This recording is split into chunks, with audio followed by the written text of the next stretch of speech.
There are a lot of times I've had subjects given to me, but this is the toughest one I've ever had given to me, to speak on the confident woman. I went to a therapist for a couple of weeks. Went with Margaret to get a pedicure and a couple of other things. Spent all day at the spa, which was an awesome experience, and I'm not qualified. But I'm qualified to talk to you about confidence, and I'm very excited. In fact, it's so interesting to speak all to the women. For years, I spoke in the Promise Keepers movement and spoke in stadiums for men all the time. And I've been with the guys, and now I'm with the women. And it just shows you that if you're faithful to God, He'll keep rising you higher throughout your entire journey. You just keep going up and up.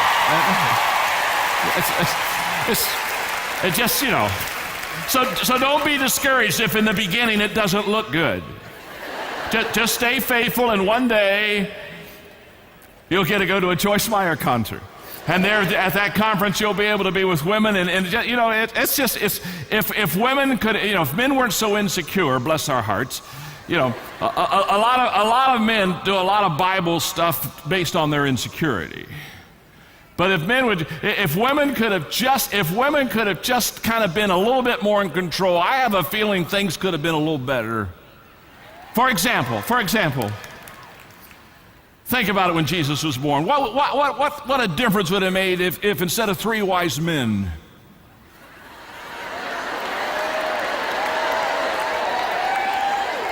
if 3 wise women, come on, talk to me.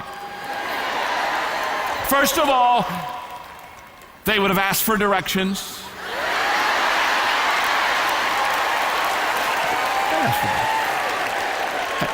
They would have arrived on time.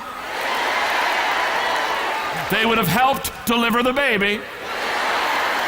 They would have cleaned up the stable. They would have made a casserole. They would have brought practical gifts.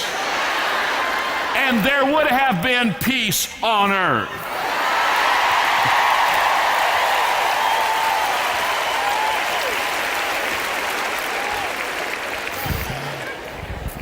I want to talk to you about becoming a person of confidence. The Apostle Paul said, I can do all things through Christ who strengthens me. The phrase I can tells me that the Apostle Paul had an attitude to win. He was an I can person. I can do tells me that in his life and ministry he had a commitment or an effort to win. I can do all things through Christ tells me that he had a strength and a power to win. I can do all things through Christ who strengthens me. That attitude to win, that effort and commitment that Joyce so beautifully talked about last night, that gives us the courage of a confident person to get into the arena of action, that attitude coupled with that effort to win, understanding that it's not self-confidence, but it's God confidence that gives us the power and the strength, allowed the Apostle Paul, and it will allow you and me to become a confident person. Somebody told me the other day that they thought confidence was that uplifting feeling that you have before you truly understand the situation. And we've all been there, haven't we? But as I thought about this time together, and as I asked God to help prepare my heart for you, and I'm sharing with you a lesson that I developed just for this conference, in becoming a confident person, I believe there are 4 things that happen in a person's life that allow them to take this incredible journey into the land of confidence. And I would like to give you those 4 things, and I'd like to pull out maybe a few passages of Scripture that you could apply in this journey to becoming a confident person. I think confidence is a result of, number 1, following your purpose and following your passion. When a person follows their passion, when a person follows the dream, the God-given dream that God has given into them, it's amazing what happens to their confidence level. Let me illustrate. I'm going to give you a first-class immediate illustration. A few moments ago, David came out here and he talked about patriotism, citizenship, voting, doing our part as a Christian. And here's a man that admittedly is not in his strength zone, he's not naturally the communicator.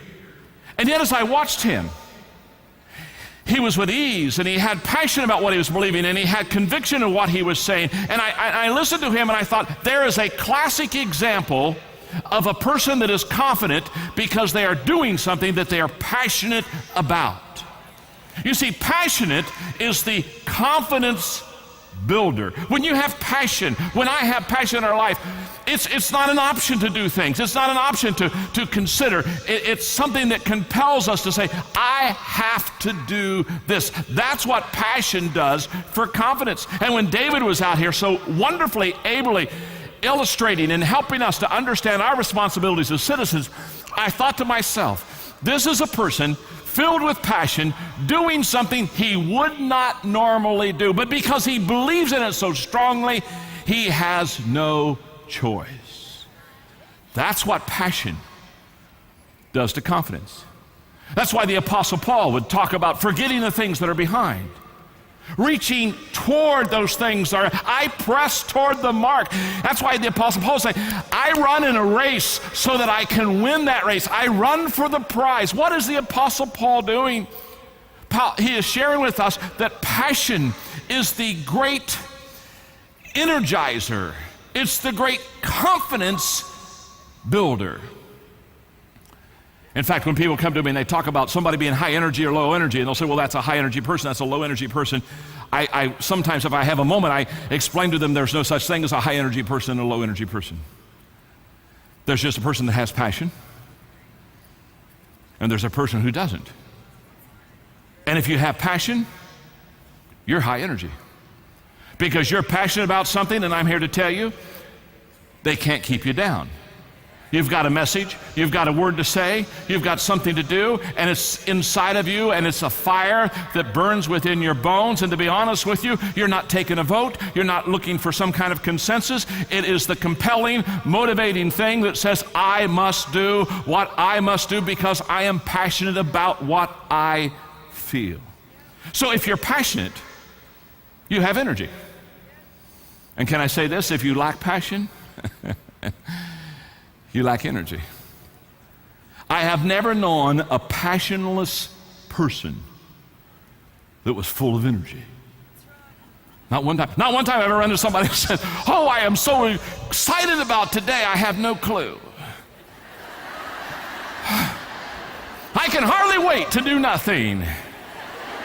Oh, what an amazing day to leave butt prints in the sands of time. Excuse me, I'm so sorry. That was a new one. Just a moment here. I need to write that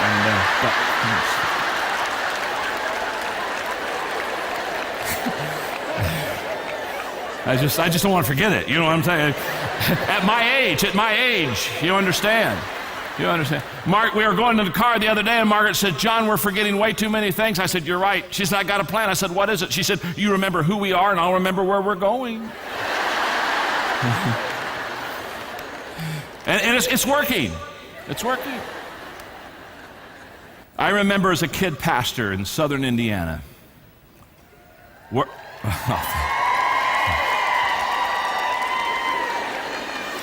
That's where I started. You from southern Indiana, be faithful. Someday you can speak at a women's conference. You just keep going up. You've got to go through the men first. You got those trials, those difficult times, but God will help you with those guys, and then you get to go to the women. The first Sunday, the first Sunday in my church, it was in Hillham, Indiana, and this is a new experience. I've Never met anyone since I've left Hillham from Hillham. You see, in Hillham they have 11 houses, 2 garages, a country store. There's a suburb 5 miles away called French Lick. Yeah, that's it.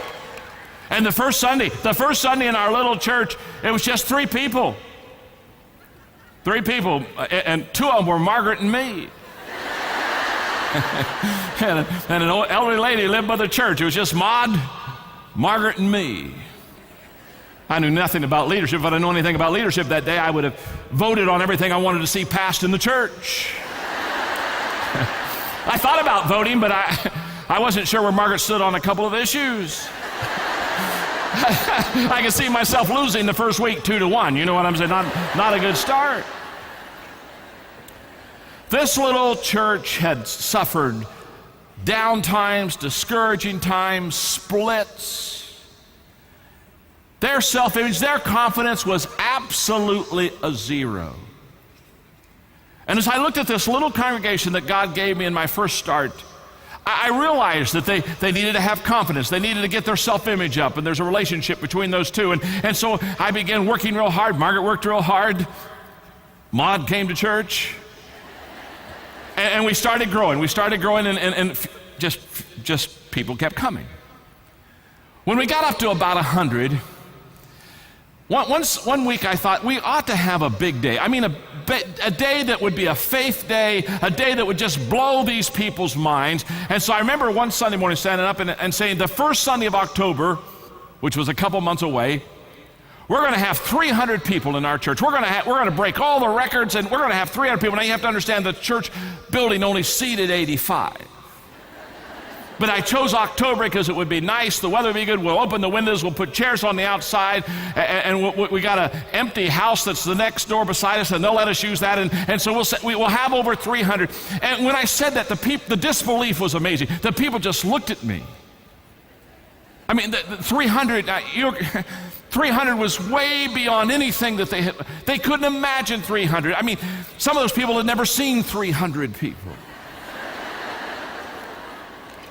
In fact, the best people in the church would come to me and say, Pastor, this would be amazing, but we never thought we'd have 100, and this is just beyond us. And I would always ask them the same thing. Well, okay, if you're having a hard time believing the number, will you just help me?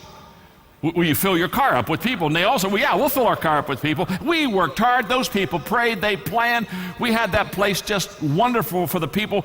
And on the Sunday it came. I'm telling you, people were coming from all over those country hills. I mean, they were coming in there, and we packed the place out.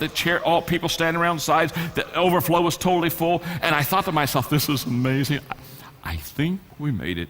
And right before I preached, the Sunday school superintendent stood up and he said, we've never had a day like this in this entire valley. This is the most people that ever come to church. And he said, we ushers have counted, and he said, we have 299 people. And I'm sitting there and I'm thinking, why do I have to be the only pastor in the whole world that has honest ushers? I mean, good God. Hello. But then, passion took over. As a kid, 23-year-old preacher, I stood up and I looked at the congregation and I said, how many are we supposed to have today? They said, 300. I said, how many do we have? They said, 299. I said, we're one short. Now I'll tell you what that means. I'm going to ask Benny to come up and lead some more songs. I'm going to walk out of here and I'm going to go find one more person. And I'm going to bring them back to this church, and I'm not preaching till we have 300 people. Those people clapped. Those people cheered. I mean, these farmers, I watched a little transformation on their face. They stood up and they clapped. I got off of that platform. I walked down that middle aisle. Those people were patting me on the back, said, preacher, go get him, preacher. God bless you, preacher, go get him. I was full of, I walked out that door. I got out to the end of that property.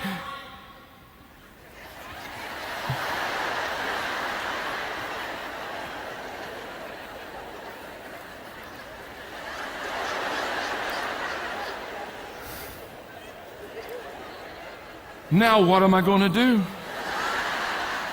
It was at that moment I realized passion had filled my life. I looked across the street, one of the two service stations across the street. Sandy owned the service station, and with him was Glenn, and I knew them both. Sandy had all his life lived in that valley, never had darkened the door. They told me his mother died praying for him. Hardened person against God and the church. And beside him was Glenn, who happened to be Benny, the song leader's brother, who was the kind of the town drunk.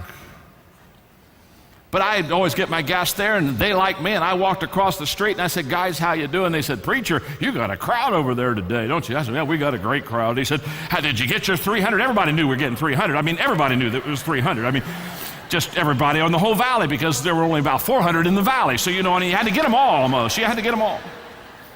He said, did you get your 300? And I smiled, and I said, not yet. I said, we have 299. I've got a question to ask one of you, too. We need one more person, and I told the people I was going to come and get one more. Which one of you two would like to be the hero for the entire valley?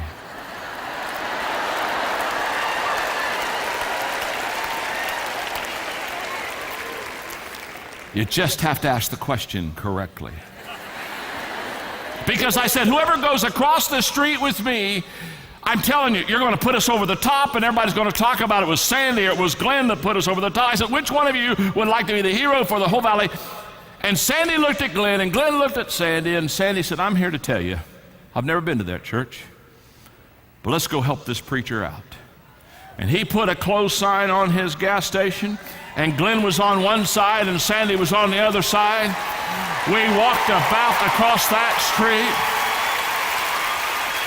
We walked in that church. Those people were singing songs out of a hymn book, but when they saw us coming in there with two of them, they threw those song books in the air. They started clapping and hugging and shouting. We took them down to the front row, kicked two members off of it, and sent them right down there. And I preached the message. And that morning, at the end of the message, one of the people who came and said we could never have 300, his name was Mike. He came up to me and he was weeping. He was weeping.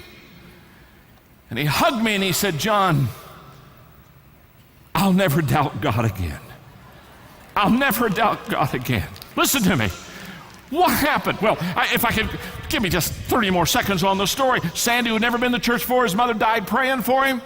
When the service was over, he came up and said, you know what, preacher, this wasn't too bad.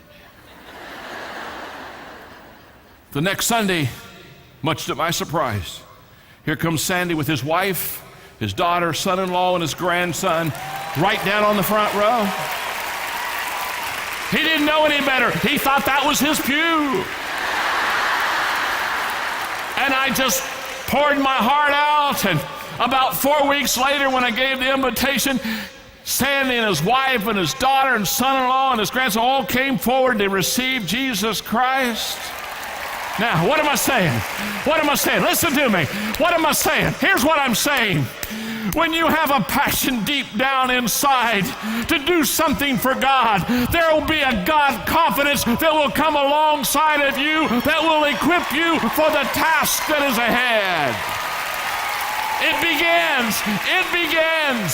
begins with passion. You can feel it, can't you? I can feel it. It started with worship today. It continued with God all over Joyce, and it continued when Dave was here. There's just an anointing on the service this morning, and you can just sense it. And I just want to stop long enough to say I realize that the source of what is happening today is God and only God. To Him be praised, to Him be lifted up, to Him be glorified. There is no other God.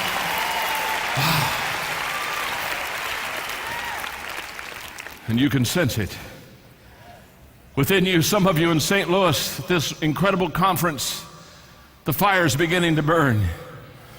And you for a long time have felt that stirring, that God stirring within you to make a difference and do something. And with that passion today, your understanding is going to come a confidence that's going to enable you to say things that you thought you never could say, to do things you thought you could never do, to pray like you never thought that you could pray, and to connect with God and others like you never thought that could. What takes you over the edge? A passion that builds within you confidence, God confidence, that you can do all things through Christ who strengthens you. That's number one. Have you got it? I've got it. I feel it. Number two, confidence is a result not only of following your passion, it's a result of finding your strength zone. Our strength zone. What we do well. That's why the Apostle Paul talked about spiritual gifts. That's why he talked about how the body of Christ complements and completes one another by the spiritual gifts that God gives each one of us. These gifts that allow us to find our strength zone and get into the area that we do extremely well. I thought last night, Joyce, that you did an amazing, amazing job talking about weaknesses and about our weaknesses, and don't work on the weaknesses, and be sure that you get into your strength zone. And I want to take maybe 5 minutes in this lesson today to underline what Joyce said last night, because she was right on. What Joyce was trying to tell all of us here is that what you have to do is you not only have to have a passion within you, but you got to find out what your giftedness is and how God wired you and how God wired me, and you've got to go find that strength zone. One of the many things that Joyce has taught me is this one. I heard it in one of her lessons. She said, God will help you be all that you can be, but He'll never help you be someone else.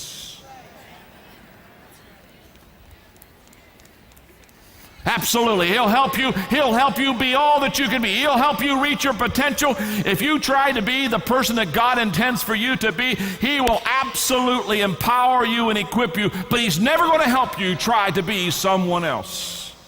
In other words, appreciate your uniqueness. Appreciate how God has wired you. Appreciate the gifts that God has given you. When you and I appear before God, we won't be accountable for any of the gifts He didn't give us.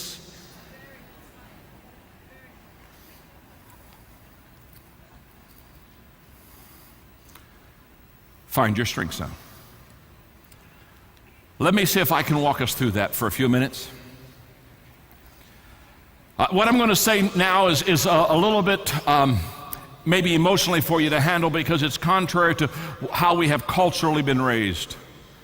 But I'm going to give you a phrase that will set you free. It really will set you free. It might bother you for a moment, but it'll set you free. So look at your neighbor and just say to them, you're about to be set free. Go ahead and tell them that.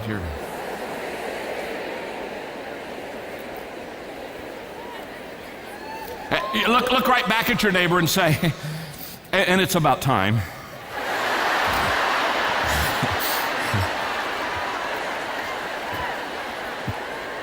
Okay. Here's the phrase, my friend. I'm talking about now in the area of your giftedness. I'm talking about in the area of your skills. I'm talking about in the area of your abilities. Here's the phrase. Stop working on your weaknesses. Yeah, you heard it right. I know the pen doesn't want to work, but press a little bit, write it down. Stop working on your weaknesses. Now, I'm talking about skills. I'm talking about abilities. I'm talking about giftedness now. Stay right in that context with me. And you say, John, why should I stop working on my weaknesses? It's very simple. You ought to stop working on your weaknesses because you're weak in your weaknesses.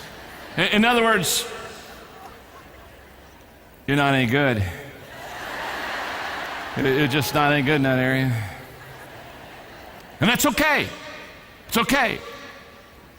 Because you have a strength zone. But what happens is if you spend your time and attention on your weak zone, then you never can develop as you should your strength zone. Let me illustrate. You're just doing so good. Stay right with me. Watch this. From a 1 to a 10, let's say I'm a 2 in an area. I'm not very good at all. It's a real weakness of mine in some kind of a skill or some kind of ability.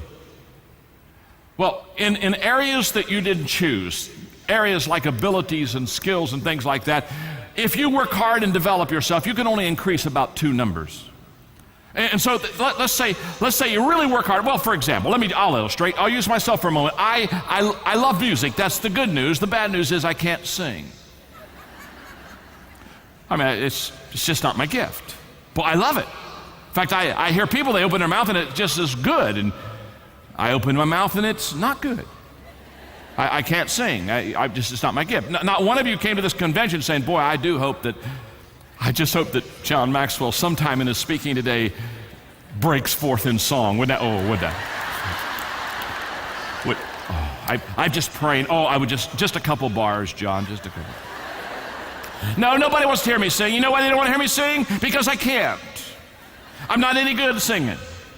So let's say I told you, well, I'm going to be an opera singer. I have the passion. I have the desire. I'm going to take music appreciation. I'm going to get lessons. I'm going to take voice. I'm going to do all that. Can I tell you something that doesn't really matter? 2 years, 3 years after I spent a lot of money, a lot of time, I'm going to go from about a 1 to a 1.2. Why? It's not my strength zone. You see, if you'll go to something you're a 6 in, from a 1 to a 10. You're already just a hair above average. If you'll go to something you're a little bit better at, hey, if you discipline yourself, develop, you could become a 7. You could become an 8. If you're a 7, you could be a 9. Can I tell you, people stand in lines for 9s. You have to find your strength zone so that when you develop yourself and really discipline yourself and really work those gifts, you can get yourself up to a place that puts you into a unique place where then you can have an amazing amount of confidence because you're doing the things that you do well. When you hear Joyce speak, you don't get nervous for Joyce. I mean, not one time do I hear Joyce speak and I say, oh come on, girl, you can do this. You can. Praying for me. Come on.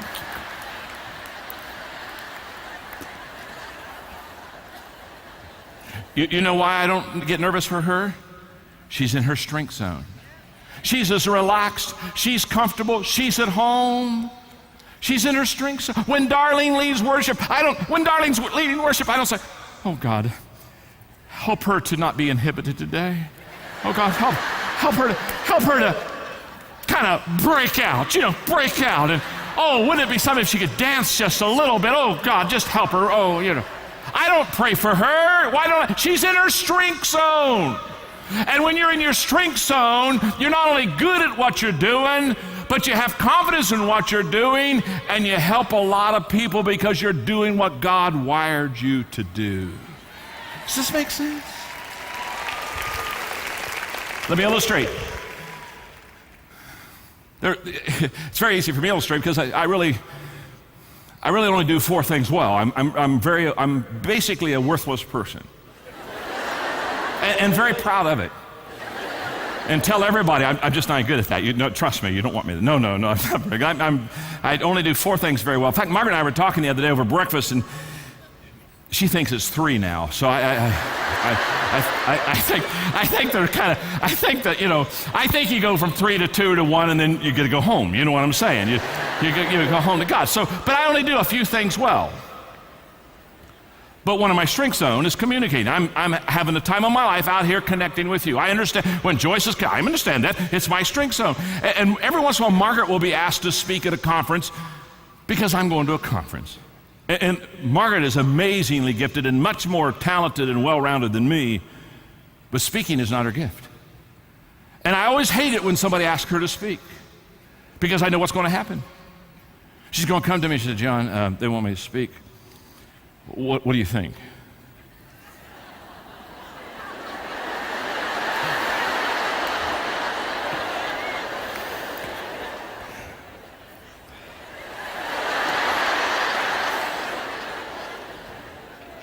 Sure, honey.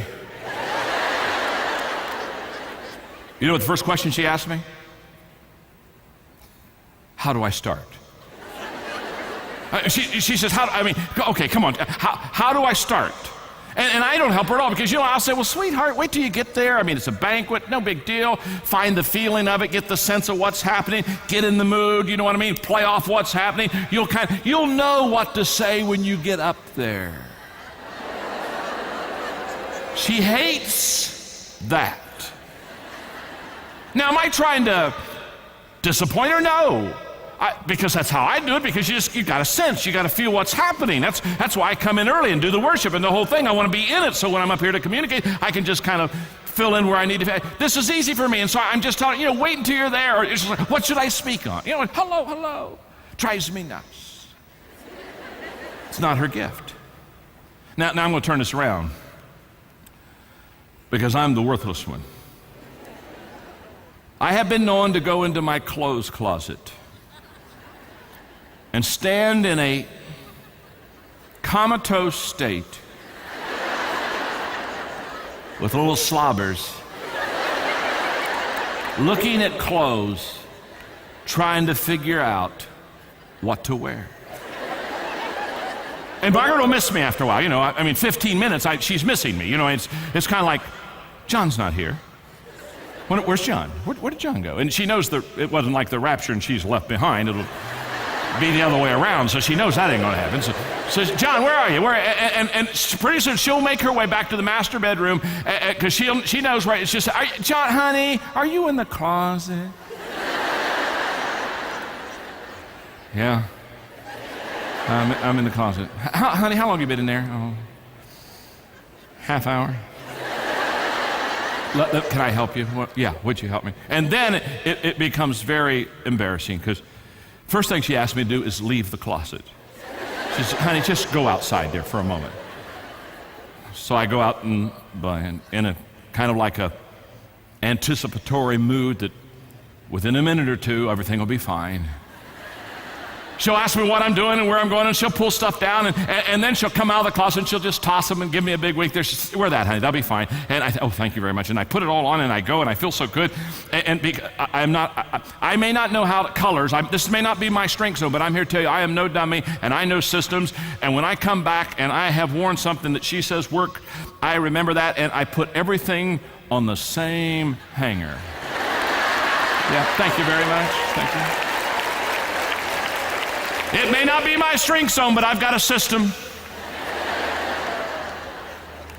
So a couple weeks later, when I'm really needing something, you know what I mean, and I don't know what to do, I just go and I pull it with confidence. I pull that hanger out. I put those clothes on. I walk out of that closet, and she looks at me and says, are you going to wear that again?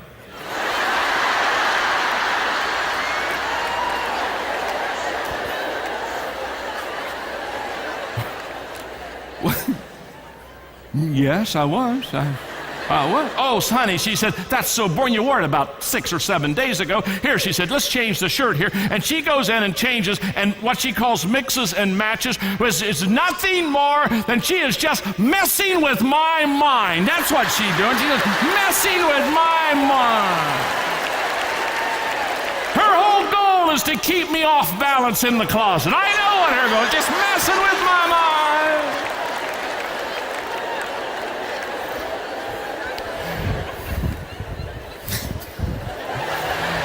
There are times I've got to do something real early, and I'll go in the closet, and honest to God, she does all of my stuff because I'm not good. But maybe she forgot, or I went to bed earlier, she went to bed, and I'll get up maybe at 5:30. I have to get up for something, and I'll go in, I'll say, oh, dear God, I don't know what to do, but I don't want to wake her up, so I'll put it on what I think, works. And I'll go and I'll come back maybe midday, and as soon as I walk in the house, she looks at me and says, John, did you wear that?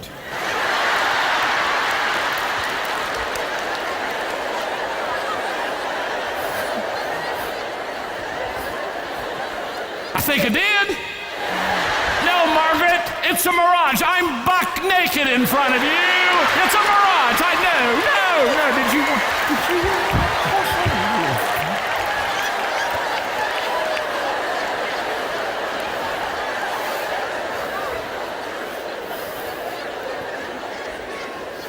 And the next question, 37 years, hello. The next question, who saw you? I was on CNN today on a talk show. The whole world saw me. You're the only one that didn't see me till I got back here. Now, I kid you not. Margaret, if she were here right now, Margaret would say, I have no idea. I literally teach him. I brought him in the closet and I say, these things match. I've taught him colors. I've given him color charts. Margaret cannot figure out why I can't figure out. You know why? Colors, it's her strength zone. It's just natural. She has all the confidence in the world. It's no big deal. I'm completely out of my strength zone. You see, confidence comes when you find your spiritual gift and you couple that discipline of developing your strength zone with a passion you have to be all that you could. Now all of a sudden the confidence factor really is beginning to rise because you're not only passionate about what you feel, but you're doing something that you're good at, and that confidence factor begins to increase. Does this make sense?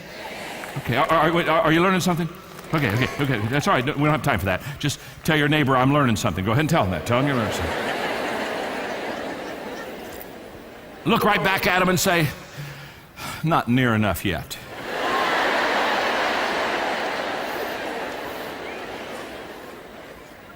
Number 3, confidence is not only a result of following your passion and finding your strength zone, it's a result of knowing God's will for your life. It goes beyond just being passionate about something and finding your giftedness and getting into your strength zone. It also continues when you begin to know God's will for your life. I'm going to just, remember when Paul was before King Agrippa and he was giving his testimony? Let me just read this just quickly out of the Message. And he's explaining to Agrippa his journey, his spiritual journey. And I looked up and I said, who are you, Master? And the voice answered, I am Jesus, the one you humiliated and hunted down like an animal. But now up on your feet, I have a job for you. And then notice these phrases. This is incredible.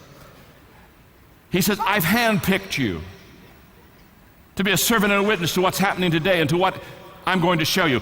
I am sending you. Paul, I've handpicked you. I'm sending you off to open the eyes of outsiders so they can see the difference between dark and light and choose light, and see the difference between Satan and God and choose God.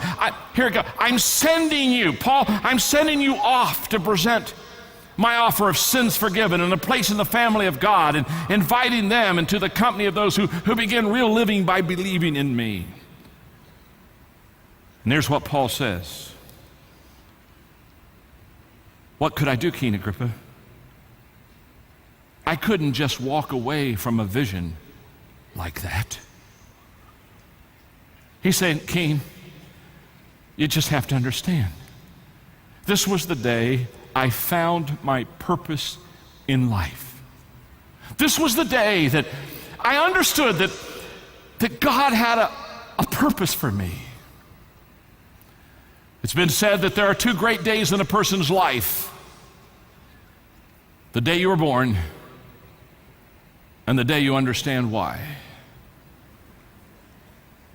And the Apostle Paul said, King Agrippa, this was the day I understood why. The reason I can stand in front of you with confidence, the reason I can stand in front of you with boldness, the reason that I can literally give my life for the gospel is because I want you to understand something. I'm not only passionate about what I'm doing, I not only have found my strength zone, but I'm here to tell you I know what God's will is for my life. For the last 4 years, I've done for my own spiritual walk with God what I call Bible projects, Bible studies of characters.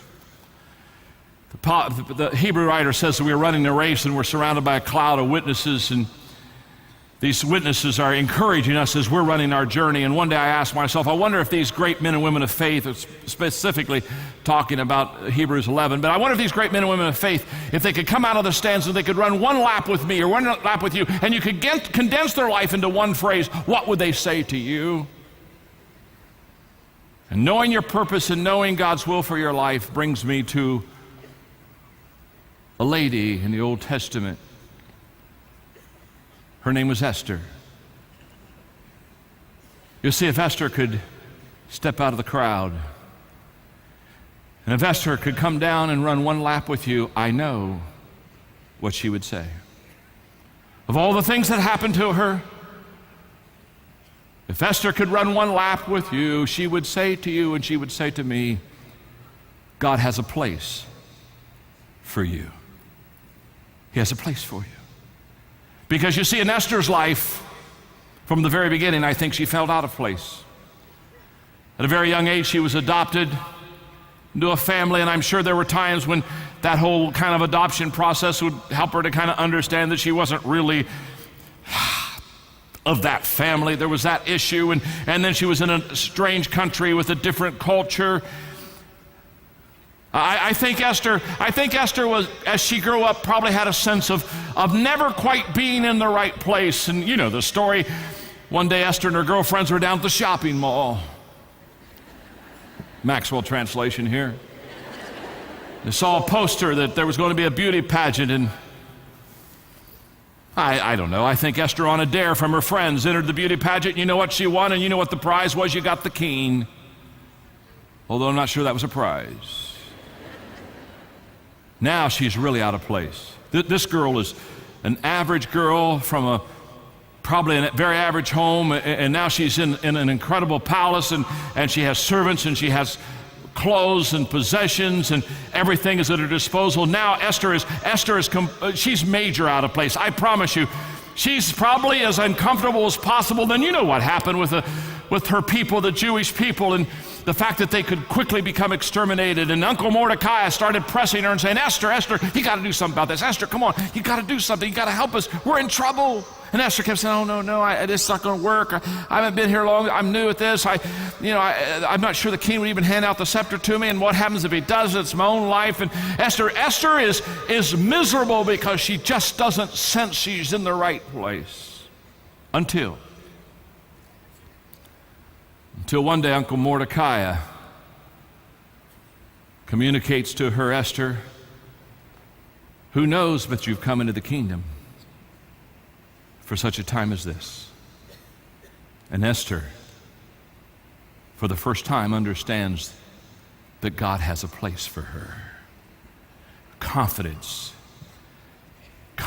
begins to invade her, and courage begins to fill her. And she says, if I perish, I perish. I now have a mission. You see, Esther got confidence the day that she saw that God had a purpose for her life. And He has a purpose for yours. Wouldn't it be amazing at St. Louis? And God can do this sort of thing, can He? Wouldn't it be amazing in St. Louis at this incredible Joyce Meyer conference if you found the purpose?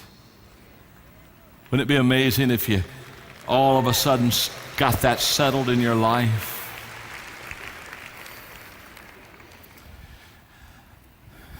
I've got to hasten. We're all getting hungry. And I understand that. But I want to encourage you. I do have the gift of encouragement, Joyce. I just want to encourage you that you never need to worry about having the speaker go way beyond lunch if he's fat. You just look at me and know we don't skip lunch. You just understand. Have faith.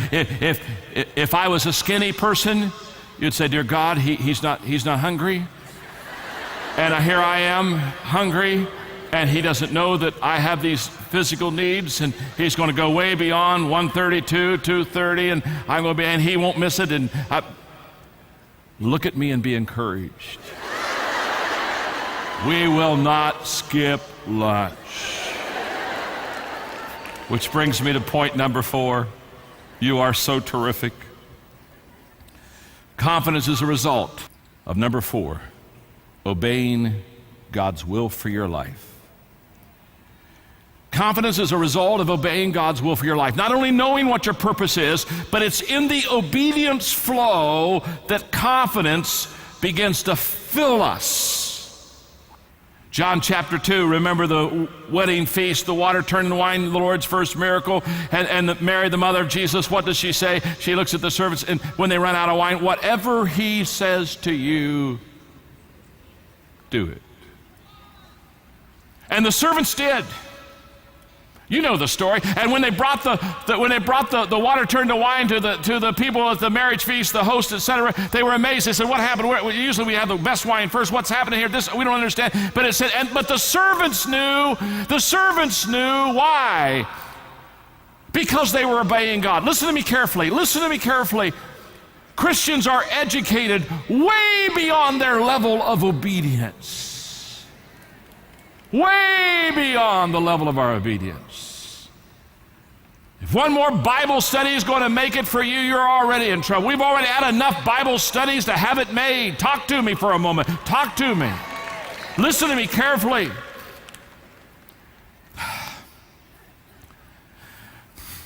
Never try to explain God until you first obeyed him.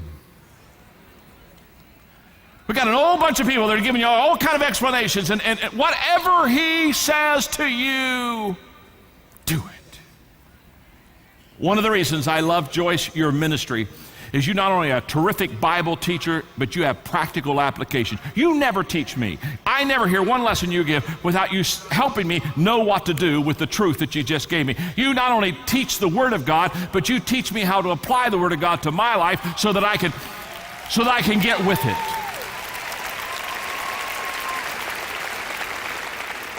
And most Christians desperately need exercise. Okay. Let me just wrap this up here. If you'll give me 3 more minutes. Can I have 3? Can I have 4? Do I hear 5? Is there a 6 in the crowd? Oh, cut that out. Here's what I want you to know.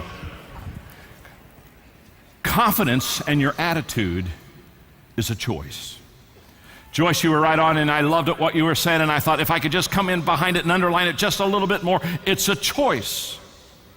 A lot of things aren't choice. My gifts aren't a choice. My ability, my parents aren't. I can give you a list of 50 things that weren't a choice in my life that basically put me where I am to a certain extent. But the attitude you have right now is a choice. And most people don't realize that. Most people think their attitude was thrust upon them by someone else. They say, well, if you had to work where I have to work, you had to live where I have, you had to go to church where I got, if you had to live with who I live with. Whine on.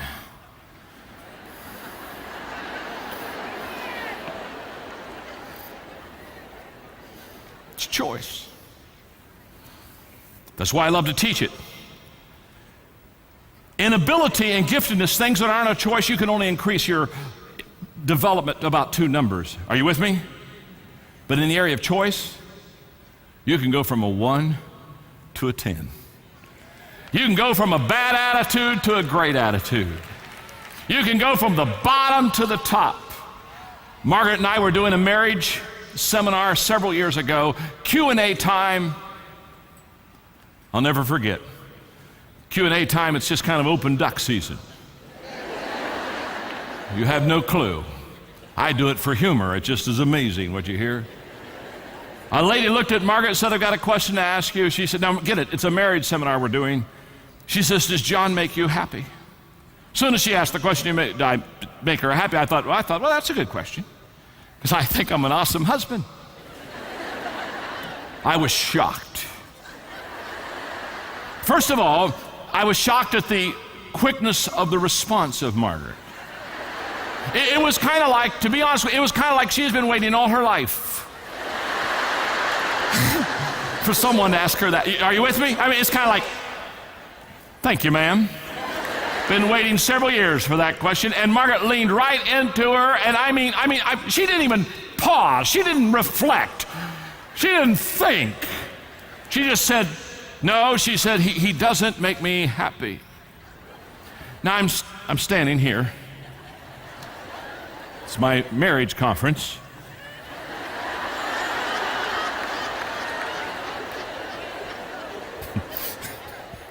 And I'm saying, honey, sweetheart, would you mind explaining to them what you mean?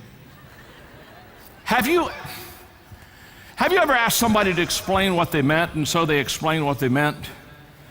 And when they explained what they meant, you wish you wouldn't have asked them to explain what they meant?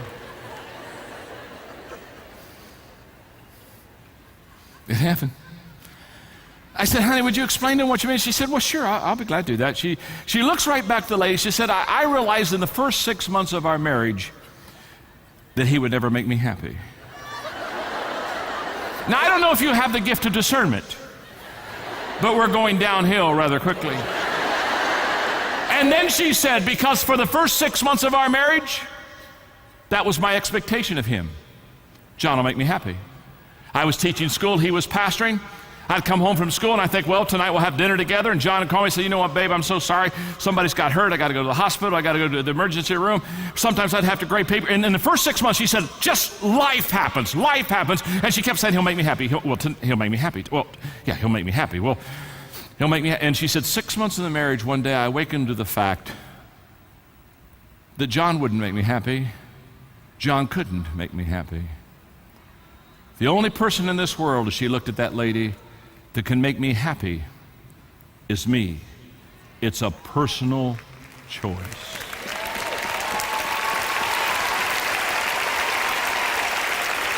And then she said, and when I took responsibility for my attitude in that choice, she said, from that time on, he's added immeasurably to my happiness.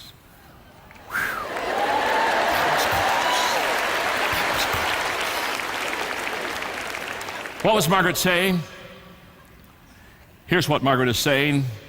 Has everything to do with attitude. It has everything to do with confidence.